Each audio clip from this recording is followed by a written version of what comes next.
இங்கே திருப்பரங்குன்றத்தில் இந்துக்கள் யாரும் பிரச்சனை செய்யவில்லை. முஸ்லிம்களுக்கும் இந்துக்களுக்கும் சண்டை இல்லை.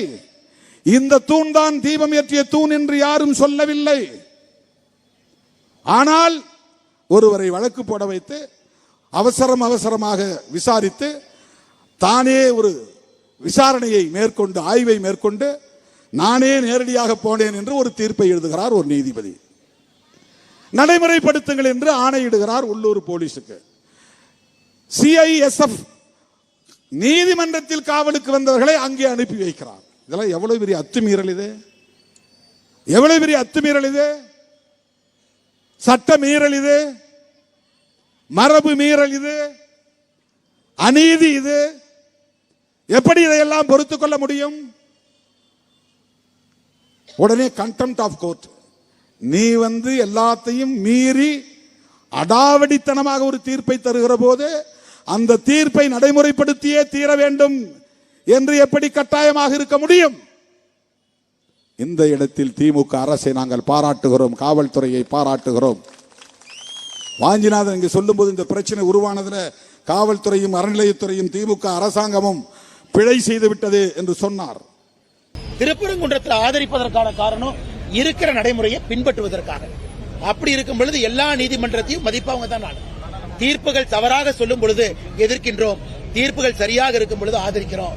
இது திருமாவளவன் அவர்கள் இன்னைக்கு மேடையில பேசும்பொழுது ஐயா சொன்னாங்க, இந்து கோவில்னா அசிங்கமா பொம்மை இருக்கும். இதே திருப்பரங்குன்றத்துக்கு திருமாவளவன் போகும் பொழுது 3 மாதத்திற்கு முன்பு திருநூறு வச்சுட்டு வெளியே வர்றார். ஒரு அம்மா ஐயா செல்ஃபி எடுக்கணும்னு சொல்லும் பொழுது திருநூரை அழித்து விட்டு செல்ஃபி எடுத்த திருமாவளவன் அவர்கள் திருப்பரங்குன்றத்தை பற்றி பேசுவதற்கு எந்த அருகதையும் இல்லாத ஒரு தலைவர்.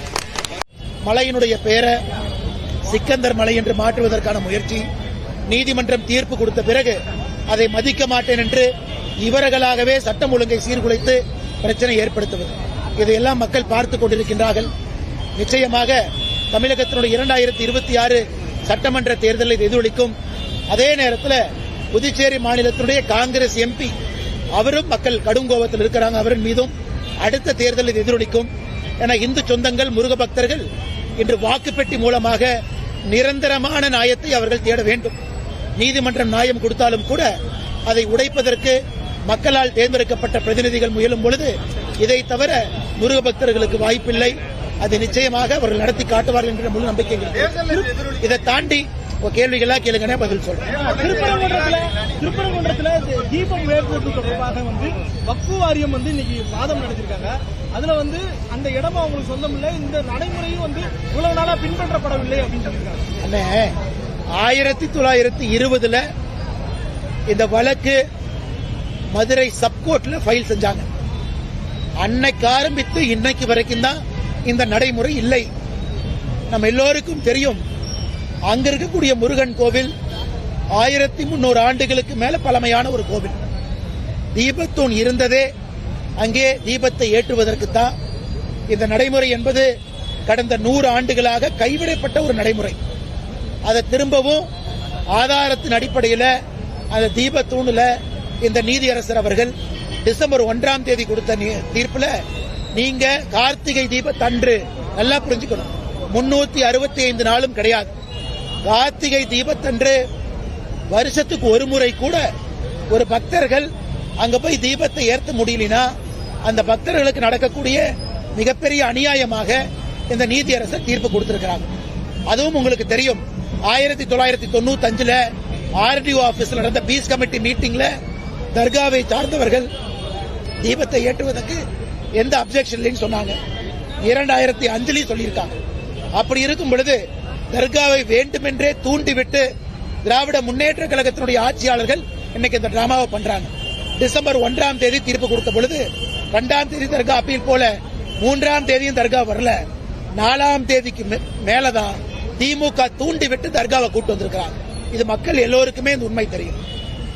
இந்த வழக்கு உரிமையில் நீதிமன்றத்தால விசாரிக்கப்பட வேண்டும். ஜிஆர் சுவாமிநாதனுக்கு இதுக்கு சம்பந்தம் கிடையாதுன்னு வக்கு சொல்லியிருக்காங்க. அண்ணே, வக்கு நன்றாக புரிந்து கொள்ள வேண்டும். இதற்கு முன்பு நீதியரசர்கள் முன்பு இந்த பெட்டிஷன் மலையினுடைய உச்சியில தீபத்தை ஏற்றணும். நீதியரசர் ஜிஆர் சுவாமிநாதன் தீர்ப்பு கொடுத்திருக்காரு. மலையினுடைய உச்சி என்பது தர்கா இருக்கு, அங்க தீபம் ஏற்றக்கூடாது. அந்த உச்சியிலிருந்து கீழே 50 மீட்டர் தொலைவில் தூரத்தில் இருக்கக்கூடிய இந்த தீபத்தூணுல தீபத்தை ஏற்றனால யாருக்கும் பிரச்சனை இல்லை. அதே நேரத்தில் தீபத்தூண் என்பது கோவிலுக்கு சொந்தம் என்று சொல்லும் பொழுது தர்காவுக்கு எங்கிருந்து பிரச்சனை? தர்காவுக்கு பிரச்சனையே இல்லை. மலை உச்சியில ஏத்தணும்னா தான் தர்காவுக்கு பிரச்சனை. அது தர்கா அங்க இருக்கு.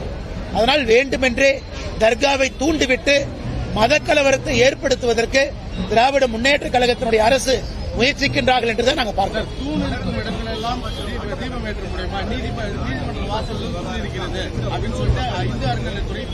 அண்ணா இங்கே தூண் இருக்கு, அங்கே தூண் இருக்கு. நாம் கேட்பது தீபத்தூண்.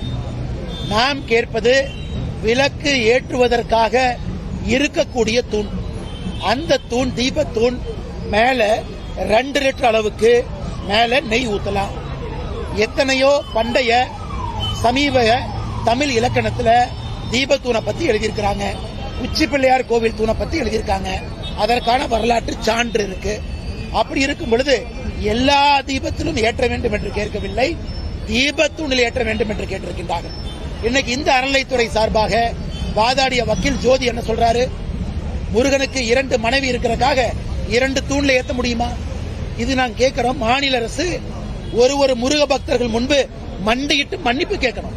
இந்த வாதத்தை வைத்ததற்கே மன்னிப்பு கேட்கணும். முருகனுக்கு 2 மனைவி இருப்பதற்காக 2 தூணிலே ஏற்ற முடியும் என்று அறநிலைத்துறை சார்பாக வாதாடி இருக்கக்கூடிய ஜோதி சொல்றாருன்னா எங்களை பொறுத்தவரை திமுக அரசுடைய கருத்தாகத்தான் நாங்க பார்க்கிறோம். திமுக கிளாரிஃபை பண்ணணும் அவர்களுடைய கருத்தா. சபரிமலை விவகாரத்தில் நீதிமன்றத்தினுடைய உத்தரவை பின்பற்றாத பாஜக அரசு தற்போது ஜி.ஆர். சுவாமிநாதனுக்கு எதுக்கு ஆதரவா இருக்காருன்னு திருமாவளவன் கேள்வி கேட்கிறார். நல்ல கேள்வி, நல்ல வேலை நீங்க கேட்டீங்க. பத்திரிகை நண்பருக்கு பேசுறதுக்கு ஒரு வாய்ப்பு. சபரிமலையில என்ன தீர்ப்பு? இத்தனை ஆண்டுகளா பெண்கள் போகக்கூடாது, இன்னைக்கு போலாம். அந்த தீர்ப்பை எதிர்த்தோம். திருப்பரங்குன்ற என்ன தீர்ப்பு? இத்தனை நாளா தீபம் ஏத்தணும், இடையில ஏத்தல, இன்னைக்கு ஏத்துங்கன்னு சொன்ன தீர்ப்பு. சபரிமலை தீர்ப்பும் திருப்பரங்குன்றம் தீர்ப்பும் ஒன்று கிடையாது. இத்தனை காலமாக இருந்த பழக்க வழக்கத்தை சபரிமலை தீர்ப்பு மாத்துச்சு, நாங்க எதிர்ப்போம். இத்தனை காலமாக இருக்கக்கூடிய பழக்க வழக்கத்தை மறுபடியும் செய்யணும் நீதிமன்றம் சொல்லுது, நாங்க ஆதரிப்போம். அதனால திருமாவளவன் அவர்கள் முதல்ல ஜட்ஜ்மெண்ட்டை படிக்கணும். சபரிமலையில எதிர்த்ததற்கான காரணம் இருக்கிற நடைமுறையை மாத்தினதுக்காக, திருப்பரங்குன்றத்தில் ஆதரிப்பதற்கான காரணம் இருக்கிற நடைமுறையை பின்பற்றுவதற்காக. அப்படி இருக்கும் பொழுது எல்லா நீதிமன்றத்தையும் மதிப்பவங்க தான். நான் தீர்ப்புகள் தவறாக சொல்லும் பொழுது எதிர்க்கின்றோம், தீர்ப்புகள் சரியாக இருக்கும் பொழுது ஆதரிக்கிறோம்.